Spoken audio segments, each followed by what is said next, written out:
The rain fell relentlessly over the city of Greyhaven, a persistent drumming on rooftops and pavements that mirrored the melancholy settling in many hearts. Elara walked home alone, her worn coat offering little protection against the damp chill seeping into her bones. She was a woman accustomed to solitude, her quiet existence marked by the gentle ache of memories best left undisturbed. Tonight, the downpour felt heavier, the streets emptier, amplifying the hollow echo within her chest. She hurried past glowing shop windows displaying warmth she couldn't reach, her footsteps splashing through puddles reflecting the blurred, indifferent lights above, a solitary figure swallowed by the storm's gray embrace nearing her small apartment building.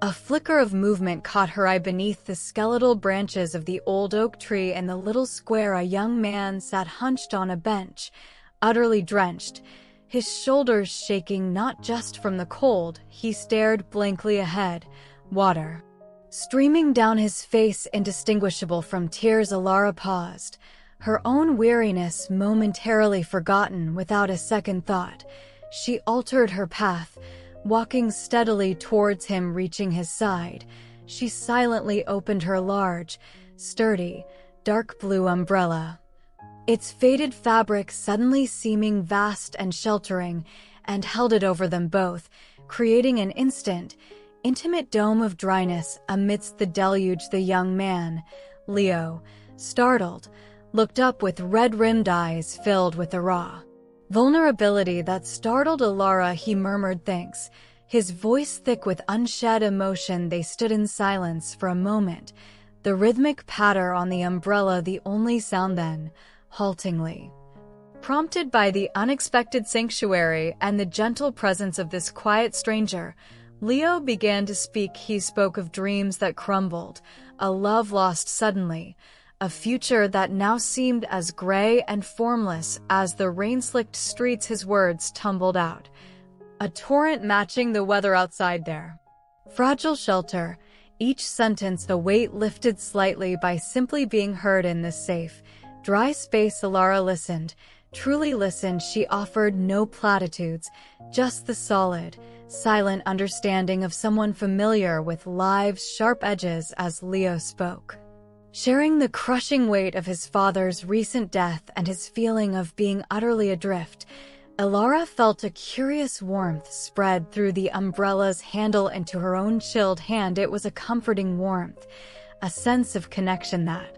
momentarily eased the familiar ache in her own heart. The umbrella seemed to hum faintly, a vibration felt rather than heard, as if acknowledging the sorrow it now sheltered, weaving a fragile thread of shared humanity between two strangers. When Leo finally fell silent, spent but somehow lighter, the rain began to ease. A sliver of weak, grayish light pierced the clouds. He wiped his face, managing a small, genuine smile. "Thank you," he whispered again, the words carrying a depth they hadn't before. I didn't know where else to go." Elara simply nodded, her own eyes reflecting a softness she rarely showed as he stood, ready to face the damp world again.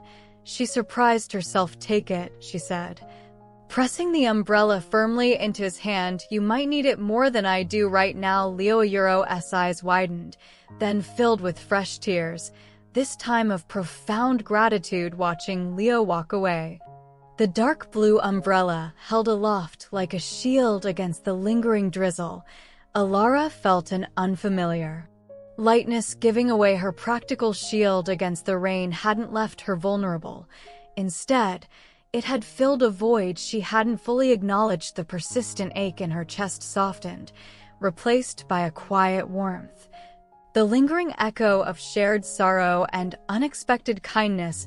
She walked the last few steps to her door, damp but strangely comforted, realizing the shelter she offered had somehow sheltered a part of her own lost soul too, warming her from within against the pervasive chill years drifted by like autumn leaves. Elara noticed the umbrella occasionally. Once, she saw a young woman, face pale with anxiety, clutching it tightly during a sudden downpour outside the hospital. Another time, It shielded an elderly man feeding pigeons in the square.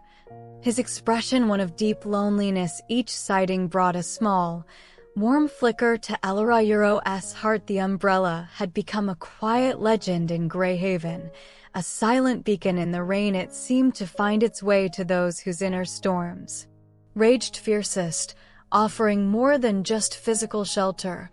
It offered a moment of peace, a silent acknowledgement of their pain, a tangible reminder that, even in the bleakest downpour, one wasn't entirely alone. One particularly blustery autumn evening, decades after she first shared its shelter, Elara, now silver-haired but her eyes still kind, felt a familiar chill walking home. The wind whipped rain sideways, stinging her face. She paused under an awning, bracing herself for the final, exposed stretch. Suddenly, the relentless drumming on her head ceased. She looked up to see the faded, but unmistakable, dark blue fabric held steady above her. Holding the umbrella was a young woman with gentle eyes and a hesitant smile. "Ma'am," the woman said softly over the wind, "you looked like you could use some shelter." It's a terrible night to be alone. Elara gazed at her, then at the umbrella, a profound sense of peace settling over her. She smiled,